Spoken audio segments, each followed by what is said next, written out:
Qatar की राजधानी दोहा में हुए हमले के बाद कल यमन की राजधानी सना जोरदार धमाकों से गूंज उठी। 10 सितंबर को हुए इस हमलों की पुष्टि कई सूत्रों से की गई है। यमन के अल जफ प्रांत में भी हमले किए गए हैं। स्थानीय मीडिया और हुती नियंत्रण चैनलों ने यह दावा किया है कि इजराइल ने केमिकल फैक्ट्री, सरकारी एम्प्लॉक और अल मसीहा टीवी स्टेशन को निशाना बनाया है। इसी टीवी स्टेशन से ब्रिगेडियर जनरल याहिया सारी अपने बयान और वीडियो जारी करते हैं। हुतीस के मीडिया का कहना है कि एयर डिफेंस सिस्टम ने इजराइल फाइटर जेट्स को रोकने की कोशिश की और उन पर मिसाइलें दागी, लेकिन इजराइल का दावा है कि उसने ऑपरेशन रिंगिंग बेल्स के तहत हुतीस के military camp, public relation headquarters और फ्यूल डिपो को तबाह कर दिया है। इजराइल का यह भी कहना है कि इन हमलों में हुती संगठन के कई सीनियर कमांडर और अफसर मारे गए हैं। सना और अल जफ दोनों जगहों पर कई बड़े बड़े धमाकों की तस्वीरें सामने आई हैं, जिससे पता चलता है कि तबाही का पैमाना बेहद बड़ा है। Israeli defence minister Israel cuts ने बयान जारी करते हुए कहा है कि हमने वादा किया था और आज यमन में हुतीस को दर्दनाक चोट दी है। इजराइल का लंबा हाथ जहां से भी खतरा उठेगा वहां तक पहुंचेगा और दुश्मनों को कुचल देगा। आईडीएफ के प्रवक्ता ने दावा किया है कि ये हमले हुतीस की तरफ से इजराइल पर लगातार किए जा रहे मिसाइल और ड्रोन अटैक्स का सीधा जवाब है। उसने कहा कि हमने सना और अल जफ में उनके कैंप, इंटेलिजेंस हेडक्वार्टर और फ्यूल स्टोरेज को तबाह किया है। इजरायली सेना का आरोप है कि हुती ईरान की मदद और फंडिंग से काम करते हैं और दुनिया की शिपिंग लाइनों तक को निशाना बनाते हैं। रिपोर्ट्स के मुताबिक इस मिशन में इजराइल ने 10 से ज्यादा फाइटर जेट का इस्तेमाल किया, जो 2350 किलोमीटर की दूरी तय करके यमन पहुंचे। बताया जा रहा है कि यह जंग शुरू होने के बाद से इजराइल का सबसे लंबा एयर ऑपरेशन है। यमन पहले से ही लंबे युद्ध गृह और सऊदी अरेबिया के साथ संघर्ष से तबाह है। ऐसे में इजराइल का सीधा दखल इसे पूरे क्षेत्र को और ज्यादा अस्थिर बना सकता है। यमन पहले से ही लंबे युद्ध गृह और सऊदी अरेबिया के साथ संघर्ष से तबाह है। ऐसे में इजराइल का सीधा दखल इस पूरे क्षेत्र को और ज्यादा अस्थिर बना सकता है। रेड सी और अरब प्रायद्वीप में असुरक्षा और अस्थिरता की आग को ज्यादा भड़काने का खतरा है। अब सवाल ये उठ रहा है कि अगर कतर में हुई नाकामी के बाद इजराइल और ईरान का टकराव यमन की जमीन पर नया मोर्चा खोल देगा। अब तस्वीरों और दूसरी तरफ रिपोर्ट्स के साथ हम यमन पे हुई इस एयर स्ट्राइक के सिलसिले में आगे बढ़ते हैं। सबसे पहले नजर डालते हैं कि इजरायली अखबार द टाइम्स ऑफ इजराइल की हेडलाइंस पर और लिखा गया है, several deads in Israeli strike on Houthis media public rebels TV reports.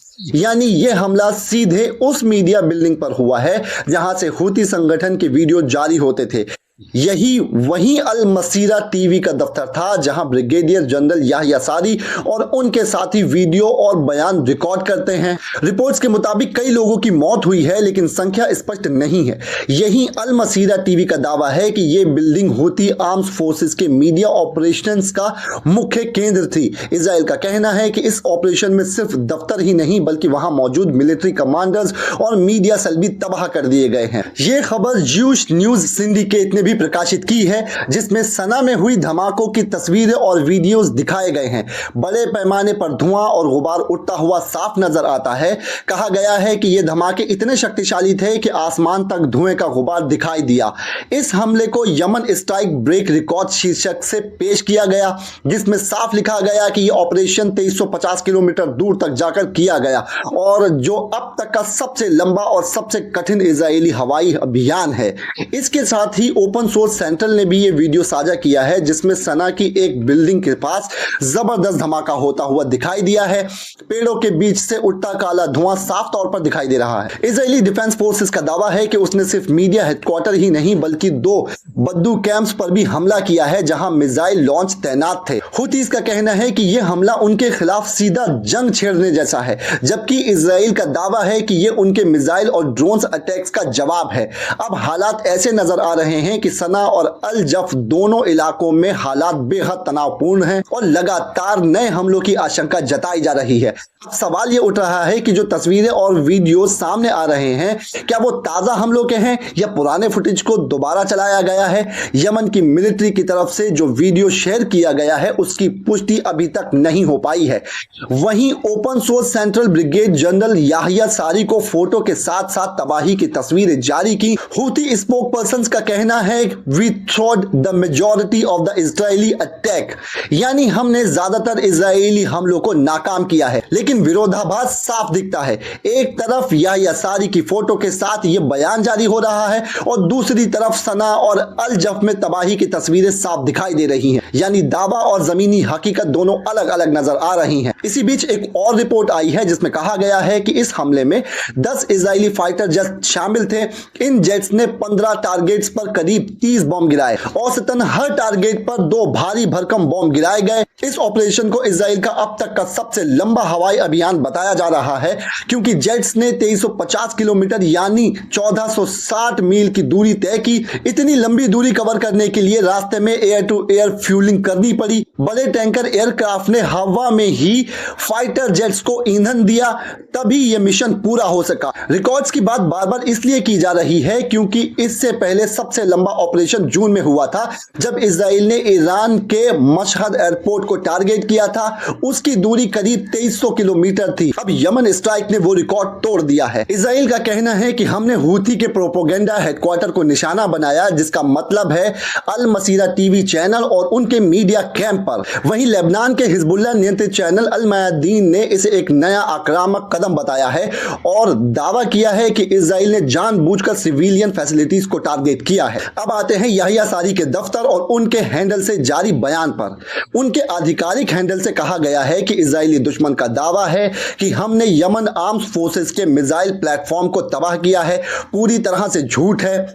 बयान में यह कहा गया है कि असल में इजरायली हमलों का निशाना सिविलियंस प्रॉपर्टी थी। इनमें यमन के 2 अखबारों की बिल्डिंग्स 26 सितंबर और अल यमन शामिल है। इस बयान के मुताबिक इन हमलों में एक महिला पत्रकार, एक पुरुष पत्रकार, कई आम नागरिक और राहगीर शहीद हुए हैं और कई लोग जख्मी भी हुए हैं। यमनी आर्म फोर्सेस ने यह भी कहा है कि इस धोखेबाज हमले का जवाब दिया जाएगा और सजा दी जाएगी।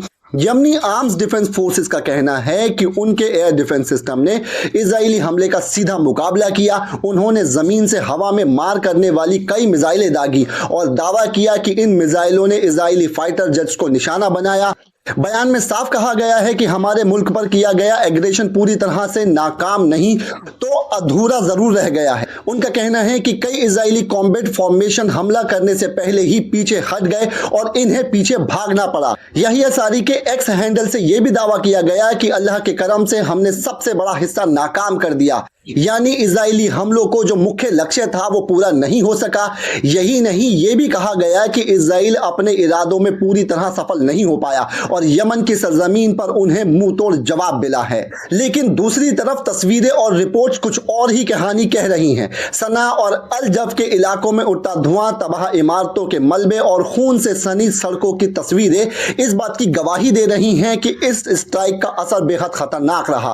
अल यमन और 26 सितंबर जैसे अखबारों की इमारतें भी इन हमले की चपेट में आई हैं। रिपोर्ट्स में बताया गया है कि एंकर महिला पत्रकार, एक पुरुष पत्रकार और कई आम नागरिक इस हमले में मारे गए हैं, जबकि बड़ी संख्या में लोग घायल हुए हैं। मिडिल ईस्ट में हालात दिन ब दिन और बिगड़ते जा रहे हैं। गाजा में आज ही 50 से ज्यादा लोग शहीद हो चुके हैं।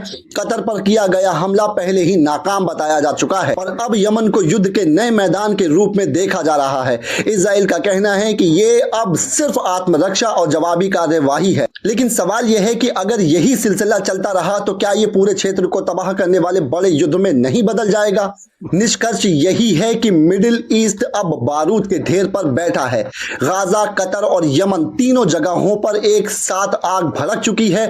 इजराइल अपने दुश्मनों को कुचलने की बात कर रहा है, वहीं दूसरी तरफ ईरान और उसके सहयोगी देशों की प्रतिक्रिया हालात और ज्यादा विस्फोटक बना सकती है। आने वाले दिन इस पूरे क्षेत्र के लिए खून, राख और मातम की नई कहानी लिख सकते हैं।